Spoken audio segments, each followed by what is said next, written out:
welcome to Fish on Northwest. Duane and Tommy Donlin. Hey, buddy. Yeah. 9 feet out behind me right now, so put your stopper up there on your mono. Yeah, it was a little bit of a slow grind in the morning, you know, and that happens sometimes. When you present it, you're sweeping it over an area. Now, when you get these big, wide areas... Yeah, those are the new Columbia River Pop from McKay crab and shrimp here.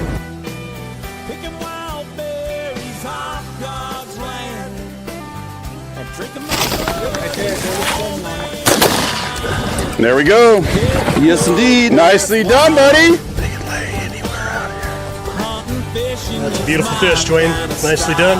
Thanks for rolling me into him, Mike. Yes, sir.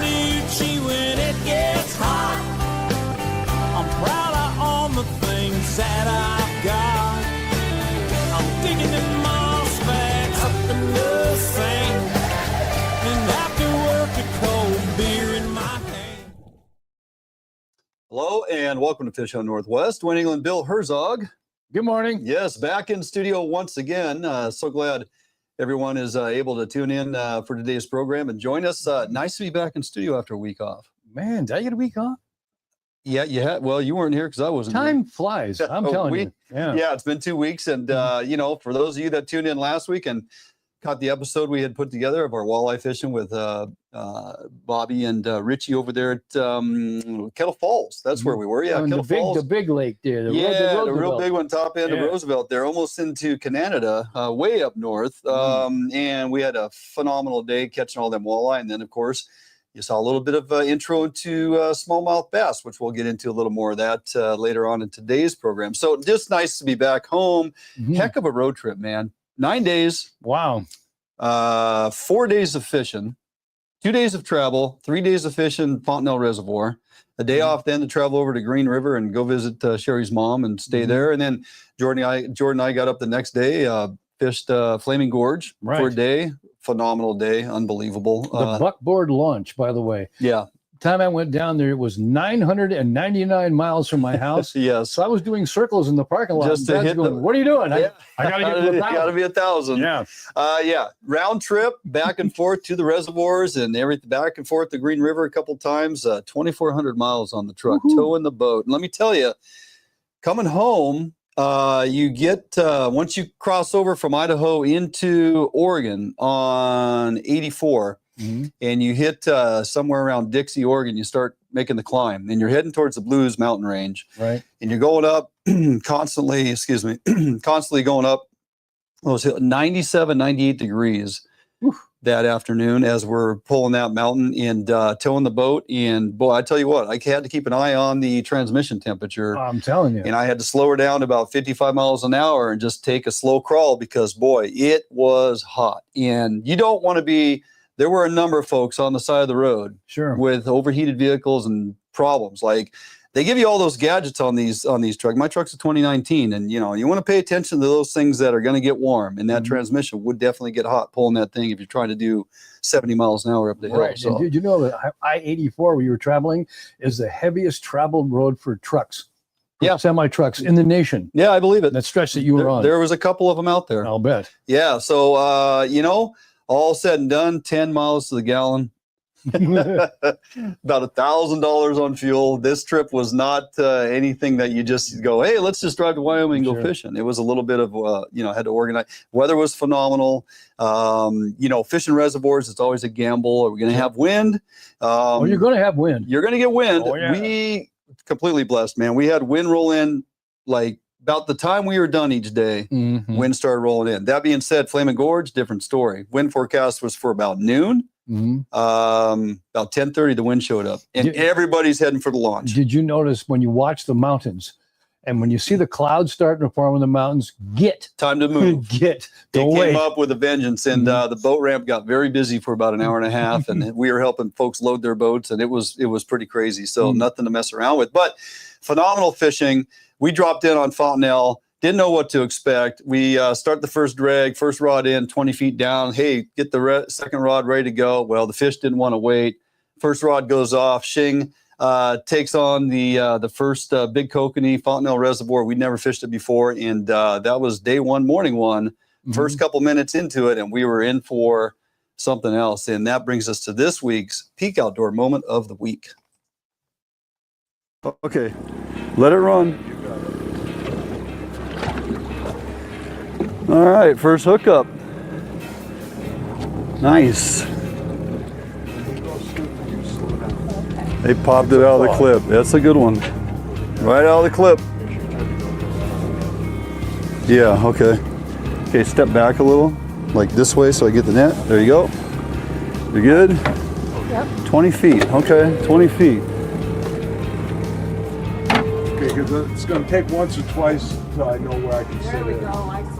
Oh, it came out of the water about 3 times. Oh yeah, hear me. Okay. Coffee grinder, Jordan. Take your time when you get Nice and easy, and then you're gonna lift real slow, Shing. Okay, lift him up, nice and slow. Lift. Oh, He's a big reel down and lift. Reel down and lift. Oh, keep him out of that clip. Oh. Lift, he keeps getting in that doggone. Oh, he's in my deal. There we go, we got him. We got him. Good job. Okay, peel some line. There you go, atta girl. That's a nice kokanee. Beautiful fish. Oh my God. Okay, Holy cow. good, that's out of there. You know, that's a good start, Shing. That is a great start. Kokanee. Look at you, huh? And Wilson's out here to join the party. Oh, that's a good one. Look at that thing. It's not a bad start right there. Love it, boy. We want a bunch of them. Okay. Okay, fish number one. Here we go.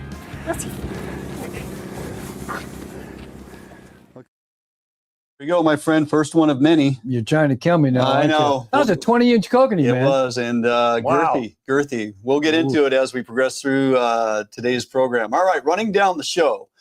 Catching smallmouth with Doug Saint-Denis. We introduced you last week to the day we had, and this week we're actually going to catch some fish and talk some technique points. Then a little recap and discussion on our recent Wyoming trip, lessons learned. Bill and I will discuss. Hey, if you haven't heard, it's Summer-Run Steelhead season. Time to break down some proven options for success and help you get ready.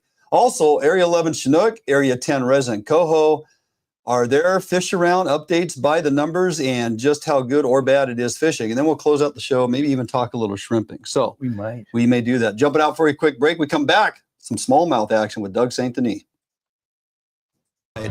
The new leader in heavy gauge aluminum boats. Allied boats have standard reverse chine and lifting rakes to help you plane faster and run at lower RPMs. Allied boats have several models to choose from, ranging from a 19-foot Mustang all the way up to a 32-foot Liberator. So regardless of what type of heavy gauge aluminum boats you are looking for, Allied Boats will have it for you. Contact Allied Boats today to learn more about these incredible fishing machines. I make my living catching fish, not only as a tournament angler, but as a guide as well. Catching fish is important, and Gamakatsu hooks for me, you know, they kind of help take the luck out of fishing a little bit just because they're a high quality hook. Obviously have a really good reputation for being very strong and very sharp. Gamakatsu, I use their products every day in the boat and, you know, big part of my success.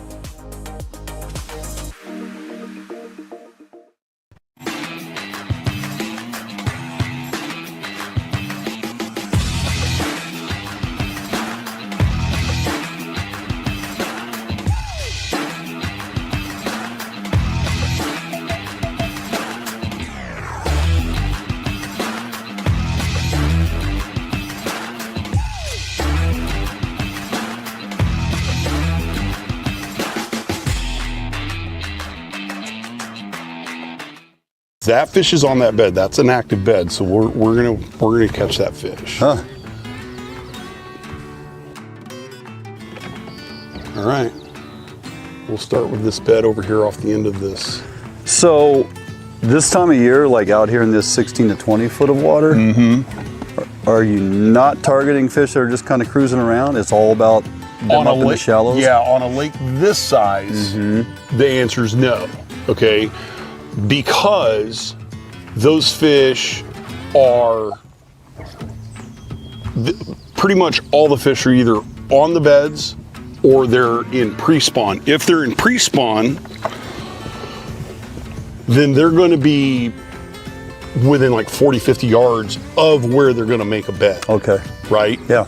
Now, post-spawn, they'll kind of hang in the same area, but they get in that post-spawn funk for a couple weeks where they don't want to hit anything, and it gets tough. I mean, I get a lot of folks that are like, you know, the spawn just happened. I cannot catch these fish. They're just in a funk. You have to keep on it and keep fishing for them, because what'll happen is when they switch on, they're on.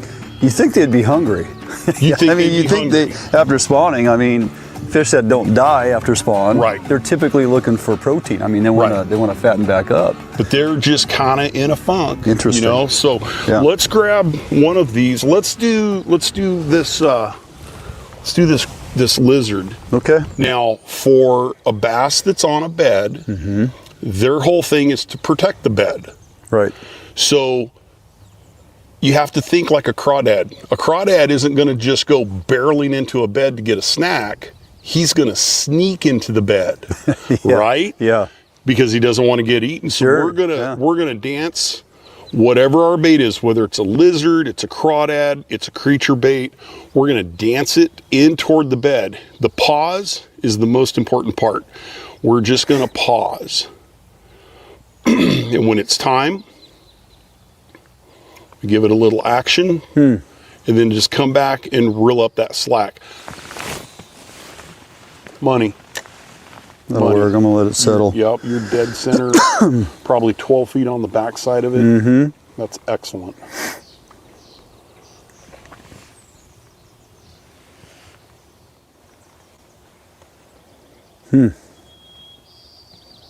You're still there. Yeah.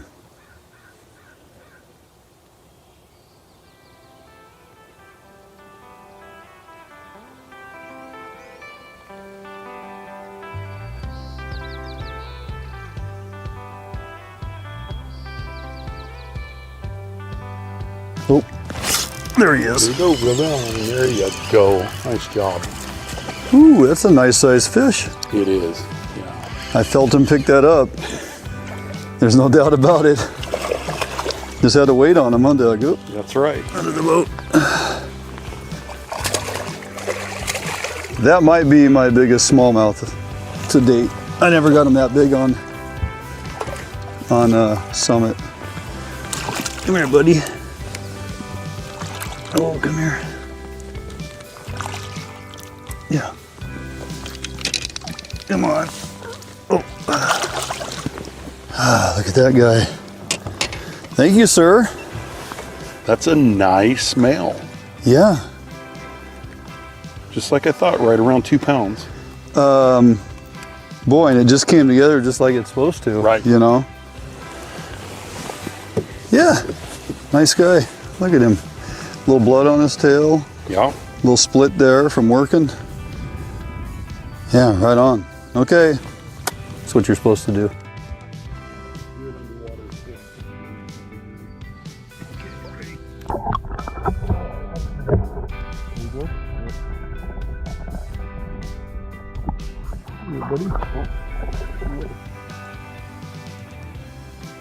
He might have just bumped me.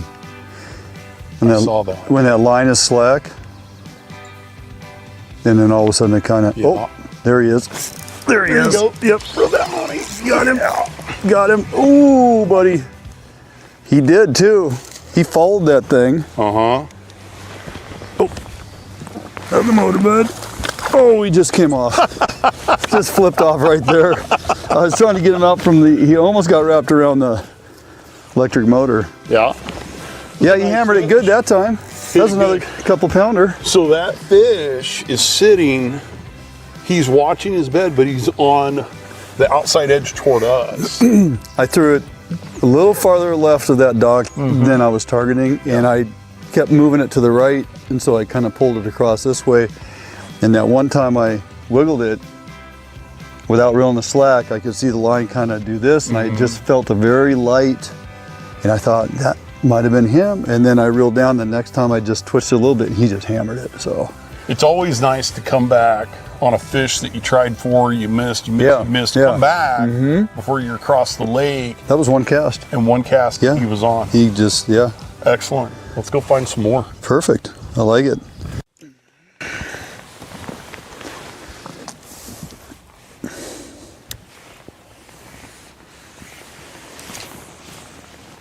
Nice, very good. Okay, good.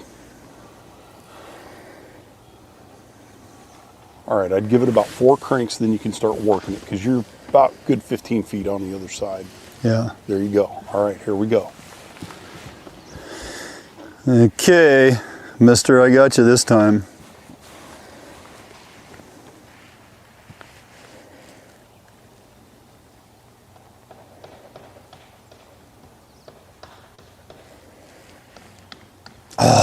Wait, wait. Yep, he just hammered it.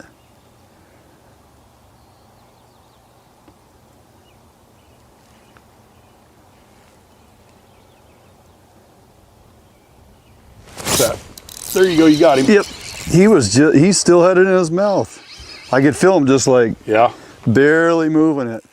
Nice job.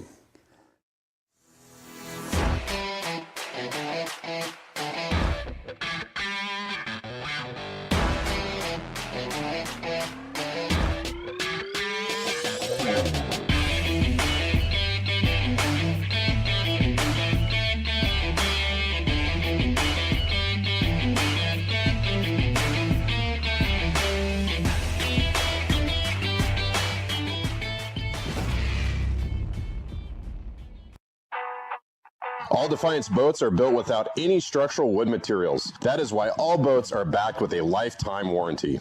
All Defiance boats come standard with large fish boxes that are fully insulated so that you can ice your fish properly all day. All Defiance boats are foam flotation filled and unsinkable for the ultimate in safety while fishing offshore. Before you buy any boat, stop by or call Defiance Boats today to ensure you are getting the very best glass boat your money can buy.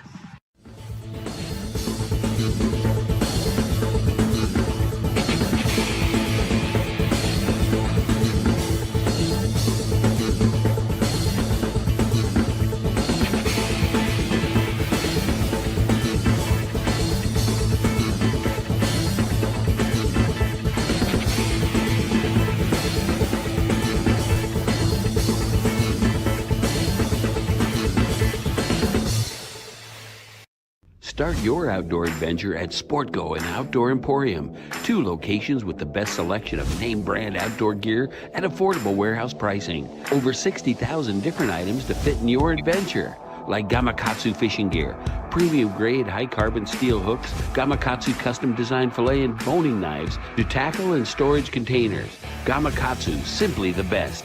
Maximize your outdoor adventure with the right gear at Sportco and Outdoor Emporium, Fife and Seattle. There you go, you got him. Yep, he still had it in his mouth. I could feel him just like barely moving it. Nice job. This is crazy because that's great. Just like that. Isn't that great? That was awesome. So he literally picked this bait up, 2 different bait presentations, but picked it up 3 times. Picked it up three different bait presentations, right? I don't know if I don't know if he actually hit that. That's questionable. He may have, but I know for certain twice on the craw and once on the lizard, right? So, and that time there's no doubt. He stayed with it that time a long time because my rod was slightly loaded, and I just waited to make sure I could feel him like really hanging on to there. So when I was able to reel down a little bit and set the hook, then he was a feisty one. Look how defensive they get. Very defensive. They want to protect those beds at all costs. The first time he picked up the craw, if we would have thrown that right back in there, like you're saying, chances are he may or may not hit it, but simply switching to the lizard. Yes. He hammered it. I've fished enough bedded fish that I quickly learned that if you throw the same presentation immediately after they grab it and you miss, they just will ignore it because they don't see it as a threat anymore. Yeah. So if you switch it up a little, boom. It's such a subtle change too, because profile-wise, a little bit different, color-wise, slight variance. Obviously, the lizard is much lighter in color. Yeah. That's just, it's amazing how they can pick up on the subtle differences. Oh, they do. Just shows you how good their vision is.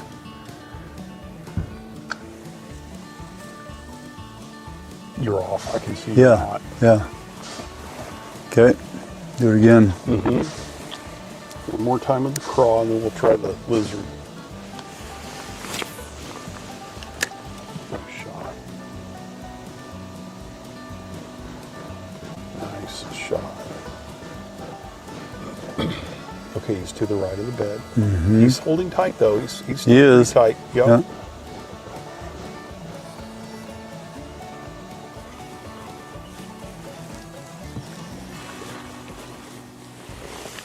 There he is. Got him. Oh yeah. Ooh, spunky.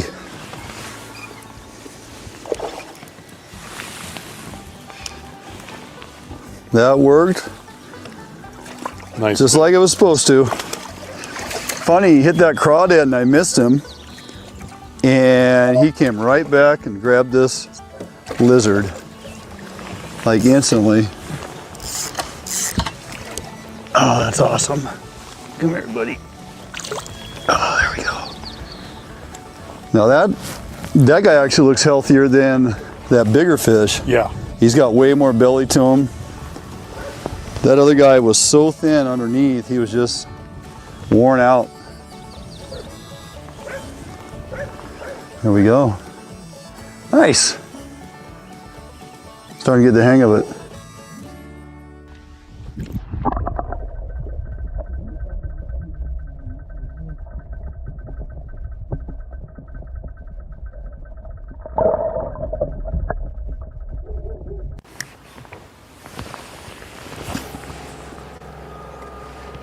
Good shot.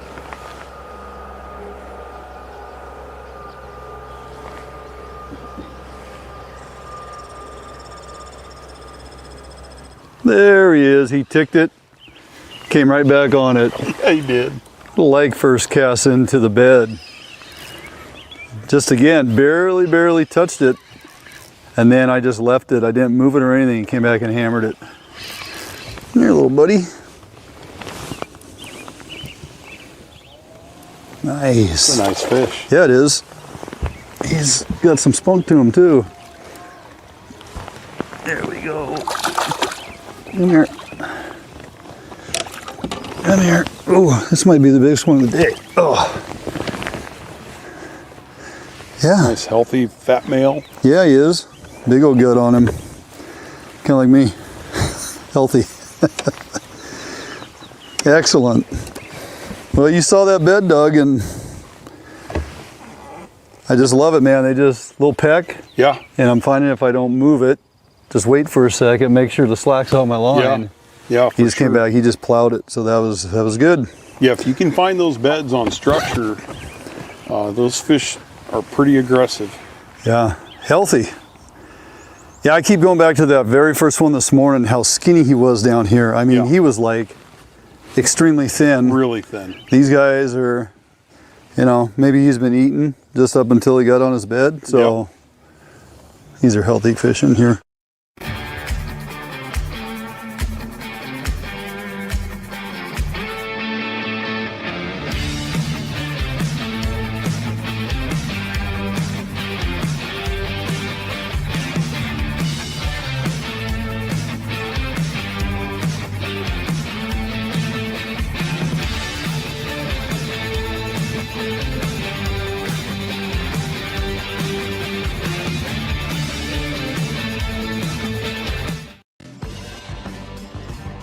Defiance Marine is the one-stop shop for the Pacific Northwest angler. Defiance Marine guarantees the best price on a new and best service on a repower for your current boat. Defiance Marine is a Honda Premier dealership and one of the largest on the West Coast. Defiance Marine is a boat dealer who proudly sells Defiance, Allied, and Arima boats. All boats are built by West Coast fishermen for West Coast fishermen. Defiance Marine has all your boating needs to help you get out on the water.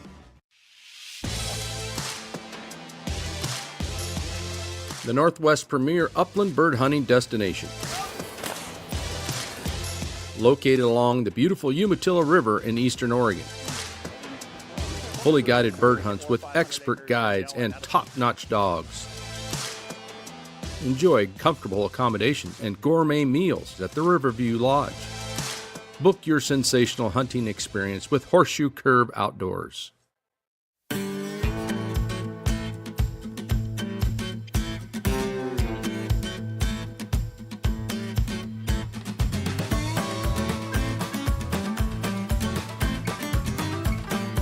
Giving it a shot.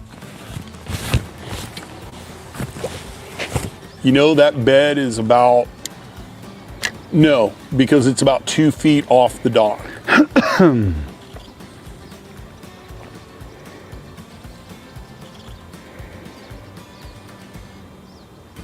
There he is. Oh yeah. I guess that cast was good. Oh, this one need a net. Couldn't even see the bed. I just threw where you kind of told me. Yeah. Hey, buddy. Man, he hammered that down thing. on that. He did hammer it good. There was no doubt. Ooh, that's a chunky one. Here we are.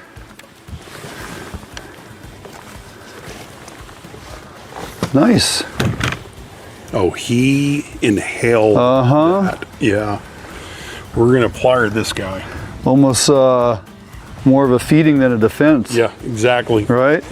He was like, I'm gonna eat that crawdad because I don't know when I'm gonna get another one.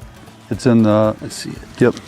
It goes up into his upper palate. Here we are. Very nice. A little smaller, but hey, healthy fish nonetheless. Fought hard, didn't he? Yeah, he did. Of course he did. Yeah, healthy little guy like that. The way he came down on it. That's crazy. I thought he was a bigger fish. Yeah, I did too.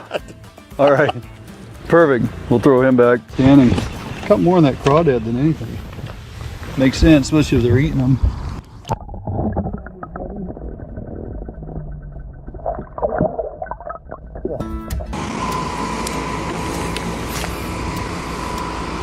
Good, good, good.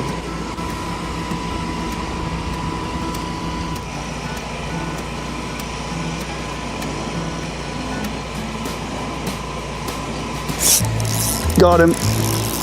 Gosh, he just kept pecking at it. I was almost gonna pick it up, and then he just was like following it, right? And he just kept pecking. I'm like, that's gotta be a fish. So I left it there just for a second, and sure enough, hammered it. Persistence, buddy. Huh? Ooh, this is a good fish. I love it. This is a good fish. We worked on this guy for a while. This might be the bigger one of the two we saw. There we go. Heck yeah. Yeah, like that. Come here. Okay.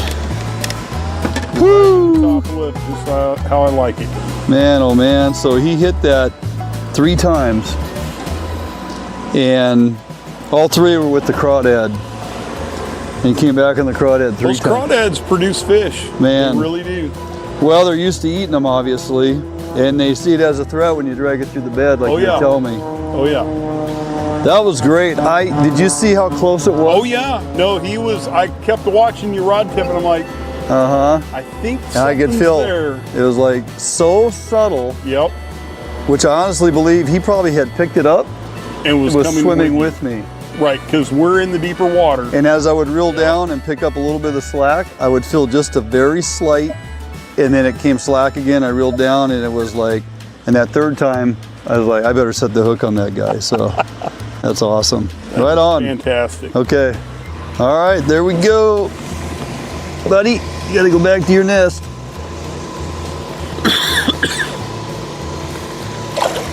And off he goes. That's awesome. My arm is worn out. Oh, this has been fun. What a great change up from, all our troll fisheries and stuff we constantly do. So I was looking forward to this. Doug, let's talk about this rig real quick. Yeah, drop shot is a very effective way to fish for bass in Western Washington from April all the way into October. Man, well, it certainly worked today. And pretty simplistic approach. I mean, it is subtle. I guess you could call it finesse fishing. We're trying not to move it too much. Trying to counter the wind, grabbing your line and putting that line belly in so you can, it's all about sense of feel. It is. With this little bit of wind chop on the surface, we spotted a handful of fish, but we didn't necessarily always see them on the bed or coming after the bait. Right. So it's all about the feel. And yeah, that was that last guy. I mean, we saw the bed. Messed with him for a while. while. We couldn't see the fish. We saw some moving around the area. Yeah. But if you can find the bed and at least spend a few minutes fishing it, if you're fishing the technique correctly, sure. If there's a fish there, you're likely going to hook up. Yeah. So just get your eyes on the bed first. Patience. And then fish. Yep, and patience. Patience. And if it was a nice, clear, calm day and we had sun, we would probably see another 50, 60 beds and have a chance at every one of those. Crazy. Yeah. Well, cannot thank you enough, my friend. Absolutely. Appreciate the invite out. And remind folks, you are president also, I don't think I mentioned this morning, president of Washington State Guide Association. I am. And do your part. Look into Washington State Guide Association. Support what they have going on, because you guys are advocating and working hard on everything from helping set season to ensure that we get time on the water. Yes. And just, you know, the group is growing, but you don't have to be a guide to join. No, we have sport angler sponsorships or sport anglers that want to give to an organization that's truly working for them. Yeah. I mean, listen, without sport anglers, we don't have a job. Yeah. So we want as much opportunity for sport anglers as possible. Correct. So we work for them. So if a sport angler wants to be a part of what we're doing every year for the Norfolk Falcon process and PFMC, they can join and be a member. There's even a lifetime membership option if they like to choose that. Where do folks go to book a trip with you, either bass or running charter out on Puget Sound? Yeah, if you want summer? to fish with me, you can find me at 365charters.com. Perfect. All right, my friend, let's pack up the gear, head to the dock. We got to get on the road. Absolutely. All right. Thanks for fishing with me. Thanks for the invite once again. It's going to do it for us out here on the waters north, a little north of Marysville, Washington, west side of Washington. We're going to get on the road to home. Jumping out for a quick break. We'll be back in studio right after this. A Northwest favorite for almost 40 years, Arima boats are manufactured with pride in Bremerton, Washington. All Arima boats are built without any structural wood materials. That is why Arima boats are backed with a lifetime warranty. Arima can offer every boat with Honda outboard packages so that you can take advantage of the reliability and 5-year top-to-prop warranty from your Honda outboard. Call or stop by Arima Boats today and let them help you get into your very next boat.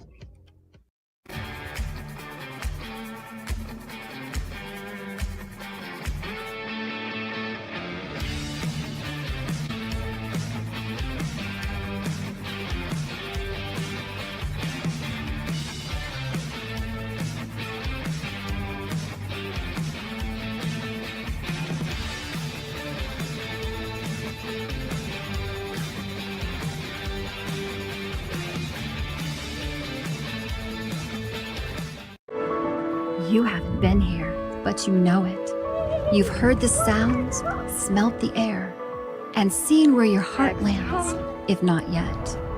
You haven't been here, but you've longed for a destination near or far. A place where discovery and history thrive for young eyes and old alike. You haven't been here, but you're on your way to a place not far. ExploreTheDalles.com.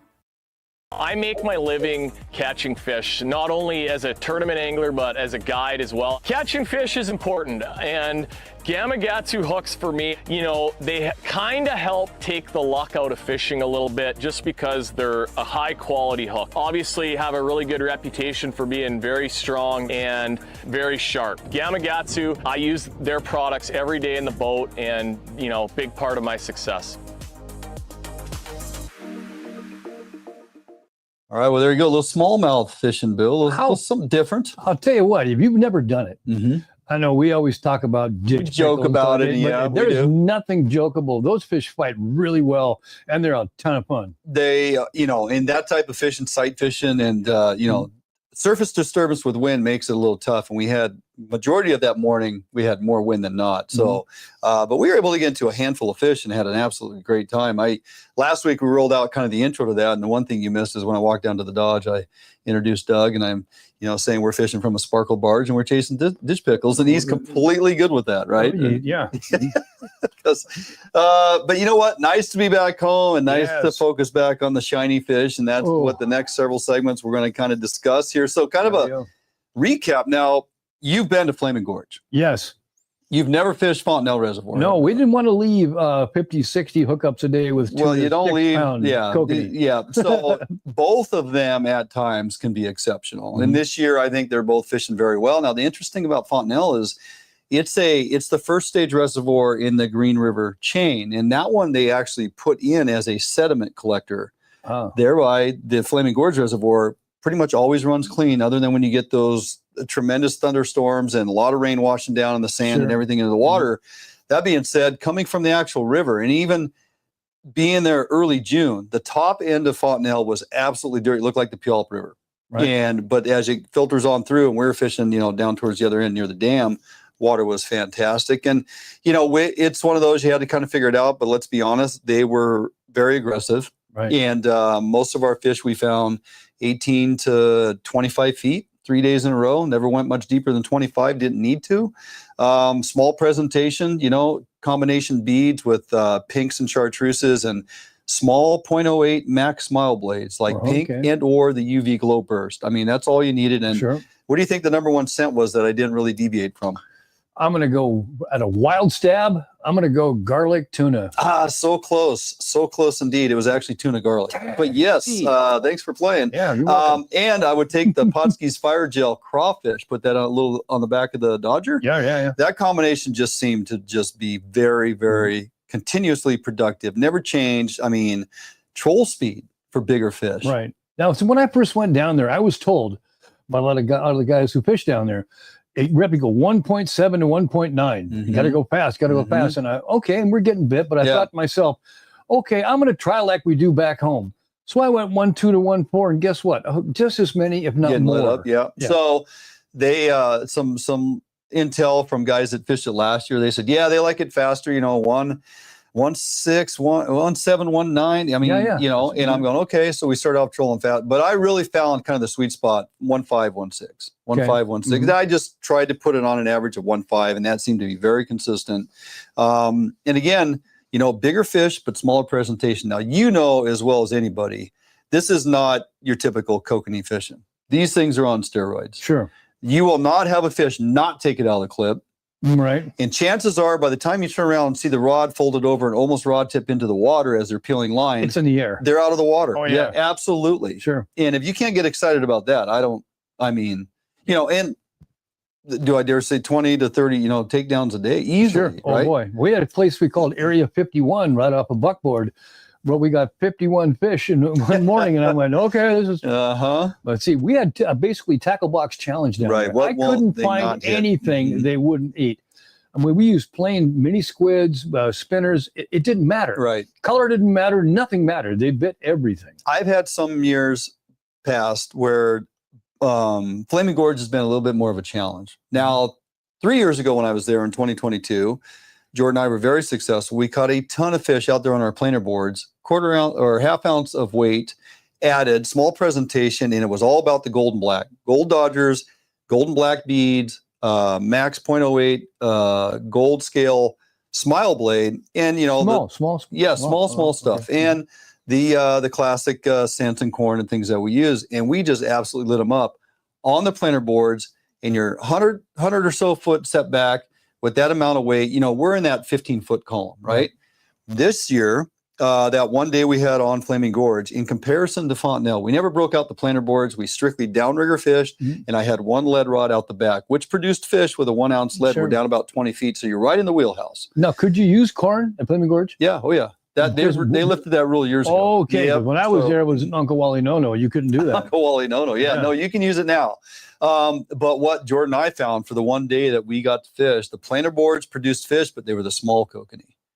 We had to go down to 35 feet to get the bigger kokanee. Okay. And it was just, that's what they're doing this year. Fished the same exact area, 60 to 80 foot of water across from the buckboard area. And we were out there doing that main troll and marking a ton of fish. Oh boy. I mean, we had a 25 fish day. It was absolutely bonkers. And we caught 4 species of fish. We caught kokanee, rainbow, browns, and mackinaw. Blinkers. Wow. Yeah. So, I mean, pretty darn productive, exciting. I mean. And if you wanted to, there are lake trout in there you can't lift. Oh yeah, there's no 50 plus kidding. pounders. Yes, for sure. They do live there, and guys do target those with jigs, with salmon jigs. Yeah. And so that would have been, we brought all that stuff with us down there with full intent. We're going to catch a big laker. And every end of the day, the women would say, well, we didn't get to that today. Another 60 fish day. So maybe tomorrow. Well, maybe tomorrow. Yeah. I mean, there's guys that target those big lakers deep with plugs and all kinds of large, we usually just catch them on kokanee gear. You get them up suspended and they're just, what are they doing? They're cruising looking for kokanee to eat, right? So, but an absolutely phenomenal trip. We had epic days of fishing and filming, and we have some really good content over the next several weeks to roll out, because we not only caught them on our Mac stuff, but we caught them on our Brad stuff too. Do I dare say skinny mini for the win on some big kokanee? It was fantastic. So tons of content, and looking forward to it. If you've never been there, it's a destination fishery. Oh boy. Save your pennies, because it does cost you a little bit to get there. Sure. All the accommodations and things you got to do, but well worth it. Something you want to definitely go do at some point in your life, whether it's the next kokanee angler. Yeah, you have if to. You're that's like the Skeena River for steelheaders. Yes. You've got to go down there. You got to go do it. All right. Jumping out for a quick break. We'll be back right after this. You haven't been here, but you know it. You've heard the sounds, smelt the air, and seen where your heart lands, if not yet. You haven't been here, but you've longed for a destination near or far, where the young and old find rest and excitement, not apart. You haven't been here, but you're on your way to a place not far. ExploreTheDalles.com. Yep, for sure. Oh yeah, big fish. Yeah, buddy. Nice fish. Oh, beauty. Gorgeous fish. Bobby's on the board. We got a good one. Oh yeah. Oh. No, geez, come on. Nice fish. Nice fish. All Defiance boats are built without any structural wood materials. That is why all boats are backed with a lifetime warranty. All Defiance boats come standard with large fish boxes that are fully insulated so that you can ice your fish properly all day. All Defiance boats are foam flotation filled and unsinkable for the ultimate in safety while fishing offshore. Before you buy any boat, stop by or call Defiance Boats today to ensure you are getting the very best glass boat your money can buy.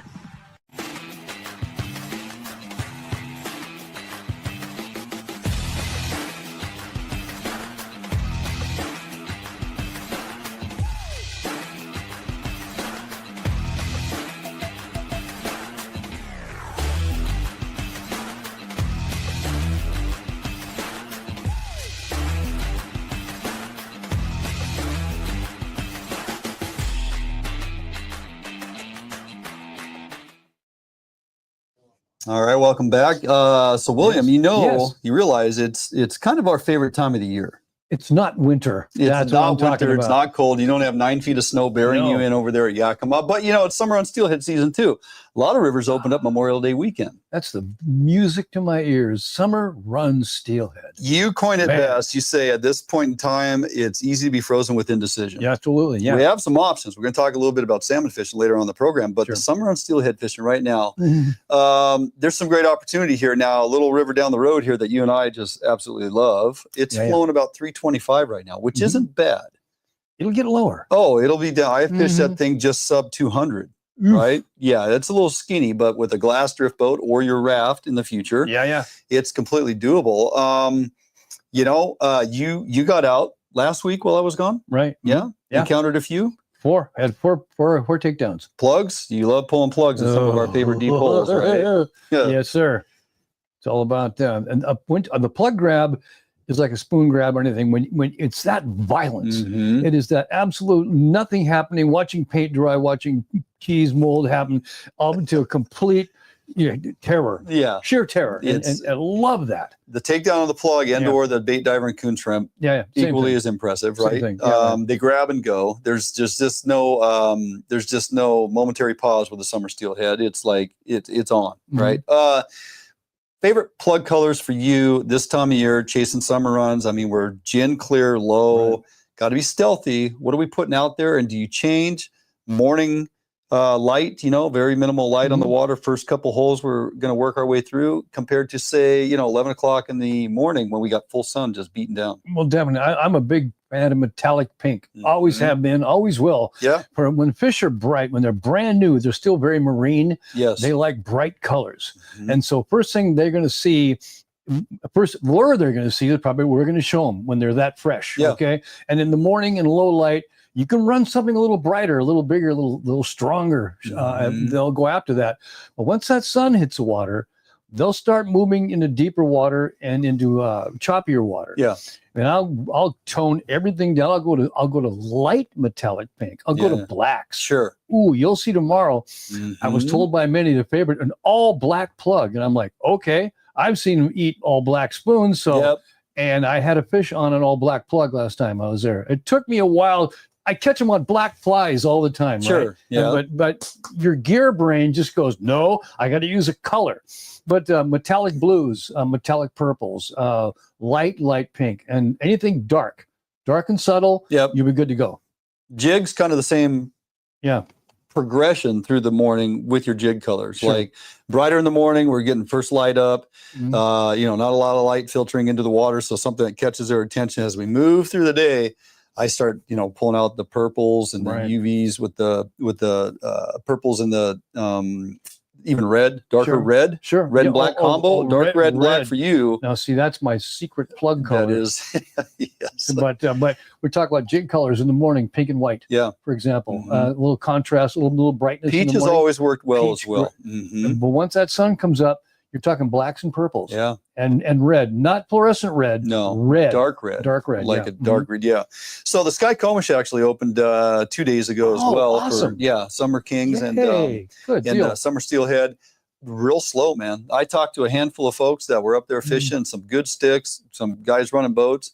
They had some fishermen with them. And it was very hit and miss, very scratchy. Well, I mean, we may see it pick up, hopefully. I mean, there's got to be some fish moving in, fish around, but I'm hopeful for some of our coastal rivers that are open for summer runs now that we're going to see some fish. And the other thing I like is, we don't have bait restrictions like we do for the winter fish. Right. So coon shrimp is on the agenda for tomorrow. It's on the menu, boys. along with some other types of shrimp of various sizes and colors. And of course, but it's hard to beat, jigs, and we're going to be drift fishing some okies and there's not a lot of fish. We usually are easy to spot. When there's a lot of fish around, you'll see them in tail outs, you'll see them in the deeps, and where they're supposed to be. Yep. And they're easy to spot in the clear water. Not many around right now. We found some, but they're all in a couple holes. So we got our work cut out for us. I always just anticipate if you got a deep hole, you got to fish it thoroughly, more than one presentation through the hole, because they don't always grab the first thing and they hunker down in them holes and they don't want to move. So you got to get something in front of them that's going to agitate them. Maybe on this fish in that hole, it's the plug going through first. And then, or if it's not, you come back through with the jig above their head and boom, so can't be one and done. You got to give them multiple presentations. Amen, all right. brother. Out for a quick break. Back after this. The Northwest premier upland bird hunting destination. Located along the beautiful Umatilla River in eastern Oregon. Fully guided bird hunts with expert guides and top-notch dogs. Enjoy comfortable accommodations and gourmet meals at the Riverview Lodge. Book your sensational hunting experience with Horseshoe Curve Outdoors. Start your outdoor adventure at Sportgo and Outdoor Emporium, 2 locations with the best selection of name brand outdoor gear at affordable warehouse pricing. Over 60,000 different items to fit in your adventure, like Gamakatsu fishing gear, premium grade high carbon steel hooks, Gamakatsu custom designed fillet and boning knives, to tackle and storage containers. Gamakatsu, simply the best. Maximize your outdoor adventure with the right gear at Sportgo and Outdoor Emporium, Fife and Seattle.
Welcome back. So, Bill, we recently had last week an opener in Area 11. Yes. For some Chinooks. Yeah. Sounded like day one at least, maybe into day two, it fished pretty decent. Yeah. Then it got a little tougher. Well, my buddy Mike went out like he always does, nearly daily, and his friend got a beautiful fish on a white 4-ounce jig, and he lost one mooching. Yeah. So they had a couple encounters, and other people out there had it, but they said the next 2 days, nada. Tough. Couldn't find a bite. Yeah, and this week we talked about doing that for tomorrow. We got about a 15 to 16 foot tide swing, and That's why we're not going. That's why we're not going. So we thought, well, I mean, it's doable in the morning. You got a window there of opportunity, 3 hours or so, and we're like, you know what? Let's just go sneak off and go do a little steelhead fishing. Next week the tides look a lot better. Ooh, they look great. So, and I'm anticipating it still being open. Look, we're up against numbers, quota fisheries as they are. Area 11 Chinook catch quota is 1,423 fish. Okay. Encounter total unmarked is 818. And of course, the sublegal encounter guideline is for 1,600 fish, 1,601.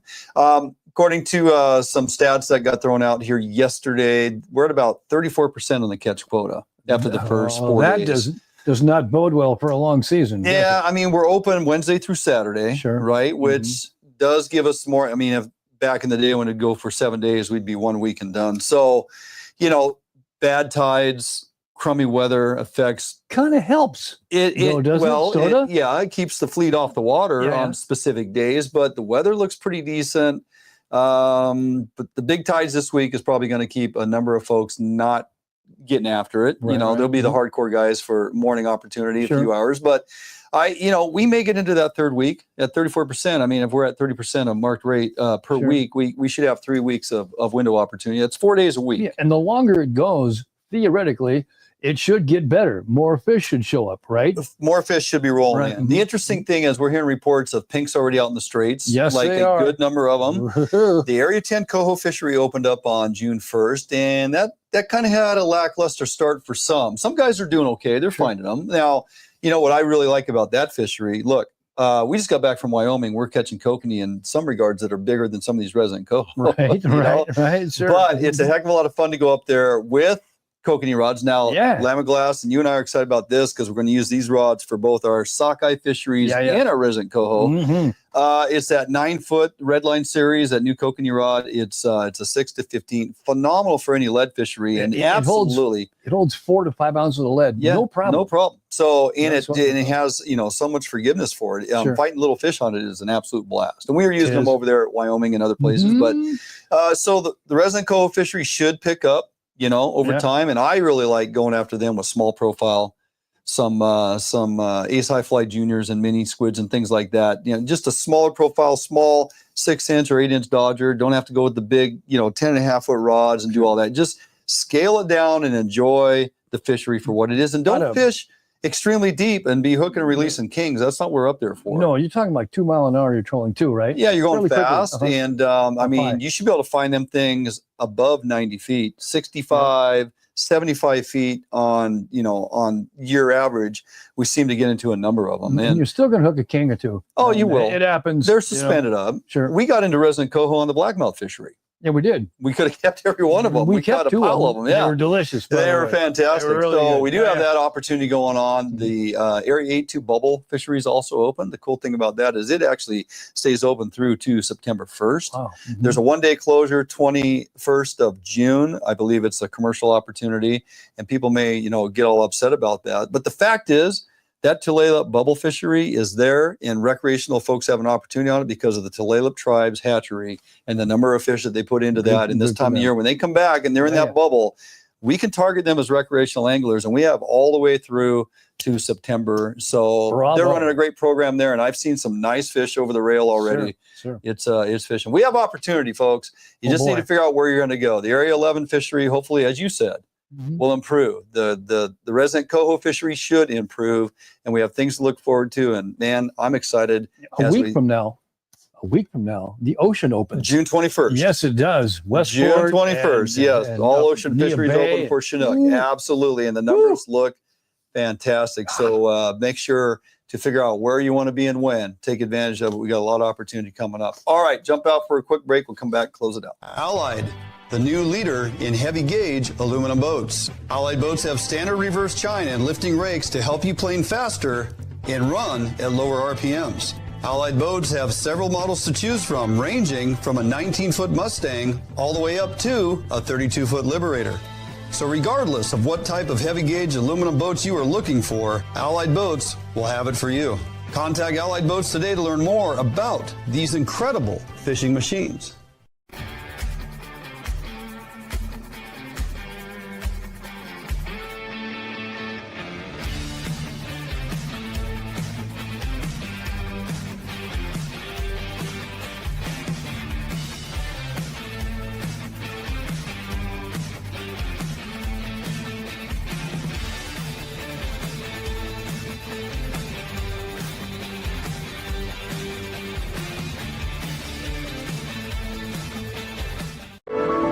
You haven't been here, but you know it. You've heard the sounds, smelt the air, and seen where your heart lands, if not yet. You haven't been here, but you've longed for a destination near or far, a place where discovery and history thrive for young eyes and old alike. You haven't been here, but you're on your way to a place not far. ExploreTheDalles.com. You know, I'm actually really excited about tomorrow. And darn well you should be. We're going to get to steelhead fish, which I haven't done obviously since wintertime. So kind of excited about that. Something else happening, you know, there's been a few days of folks have an opportunity and some success, some struggle. Shrimping's happening right now. More shrimping? Oh yeah, we're scheduled my to get out on goodness. the 18th. Keith Beck's going to jump in the boat. Owner at McKay Shrimp and Crab Gear. We went out to his place here last week or the week before and spent a little time with him and put something together on actually how crab pots are built. How McKay builds their crab pots through the process of, you know, it goes from a roll of wire into a crab pot. And we talked about all the different things he has going on through the McKay. And you can find McKay Shrimp and Crab Gear, which for them crab pots, some of the very best on the market because they're not just snapped together. They lock these buggers together and they don't fail. They're phenomenal traps. They have all different sizes and also ones that fish better in faster moving current than say an area where you maybe don't have as much current pushing on the pot. So he has them set up for different environments in different sizes and just really some amazing technology. And so he wanted to get out and do a day of shrimp, and we're going to equip the boat with a pot puller and davit because, you know, I'm getting old, Bill. Man. Don't want to be pulling up that pot. So, I don't want to row. Yeah. Yeah. But, yeah. So I got that to look forward to. I think the 18th on a Wednesday, of course, it's a authorized shrimp day. So we'll get out for our window of opportunity. And, you know, like I said, I've seen a little bit on social media platforms of folks having success, but a number of folks complaining too, because it's been a bit of a struggle in certain areas. Yeah, I'm not sure what's happening to some of the shrimp, but might be commercial harvest, you know. You have to find the places where they're not. Yeah. And you'll be fine. That tends to help. Yeah. You know, so, but, you know, in these short windows too, these 4-hour windows at times, very frustrating for a lot of people. So I don't know what the workaround is on that, but, you know, maybe something's got to change in the future. So anyway, looking forward to some shrimping, looking forward to some steelhead fishing, looking forward to some Chinook and Coho fishing in the very near future. It's summer, baby. Do we dare say sockeye January or July 1st? They're pouring in right now. Would you say came over the dam today? 1,600. And every day it's exponentially raising. Every day. Only going to continue to get better. All right, we are out of time. Bill, thanks so much for joining me once again. And you'll be back next week as well. I will be, sir. All right, it's going to do it for us here at Fish on Northwest. Weather looks fantastic. Get out on the water this week. Get something done. Have a great week. Have a great weekend. We'll see you next time.